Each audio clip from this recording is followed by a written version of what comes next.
Conflicted existence. India is a land of extremes, home to the world's second largest human population, some of the most crowded cities, vast stretches of productive agricultural land, and forests crowded with the planet's rarest wildlife. In this land of opposites, however, two entities are often brought into direct opposition: humans and wildlife. I spent a year studying human wildlife interactions in southern India, and there are certain patterns that stand out in this landscape of mixed forest and agricultural fields. People in rural India are extraordinarily tolerant of wildlife. Wild animals are revered. Elephants are deified in the form of Lord Ganesha in the Hindu pantheon. Tigers are the vehicle of goddess Durga, and local tribes have their own cultural associations with wild species of the forest. Indeed, India has the largest population of the tiger, the Asian elephant, the leopard, and the gaur in the whole world. However, with large populations of wildlife comes the need for large forest patches, and that is one thing that we lack in the Indian landscape. India has been a member of Project Tiger and Project Elephant, among other government initiatives, in the hopes of protecting these wild species. However, both tigers and elephants need large connected patches of forest in order to survive.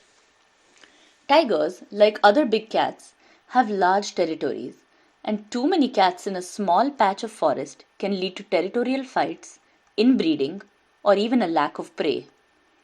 When this happens, tigers may leave forest patches to find easy food, often livestock.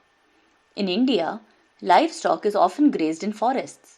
When I worked in Nagarhole Tiger Reserve, we often came across herds of goats grazing on the tender grass by the Kabini River, well inside the forest boundary. In such situations, a fat goat makes an excellent meal for a hungry cat. Elephants too follow ancient migratory routes across the country, and they don't recognize human boundaries and legalities surrounding their movement.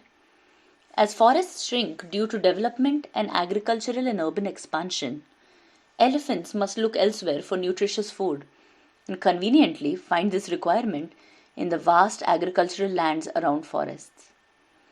India's protected areas are surrounded by agricultural fields, which offer high calorie food for hungry elephants, deer, and wild boar. The proximity of livestock to these forests attracts leopards and tigers, and thus is born an age old conflict between humans and wildlife. The Forest Department in India often takes responsibility for damages caused by wildlife to humans, including crop raiding, livestock depredation, and injury or death to people living near forests. Affected families receive money to make up for the loss, and sometimes other incentives are involved. The rise in conflicts in some villages located within or right beside forests have led villagers to relocate to towns further from forest areas.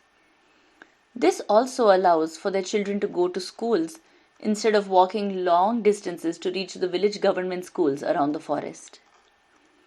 I had the opportunity to teach children in government schools in and around the forests of Karnataka about wildlife and nature, and during this time I saw firsthand the way these children viewed wildlife. Most children loved and respected wild animals, but also knew the dangers of approaching or living near wildlife. But seeing the way the children absorbed information about these wild animals and the way they were willing to sympathize with their plight gave me hope. After all, India's future lies in the ability of her people and her wildlife to coexist.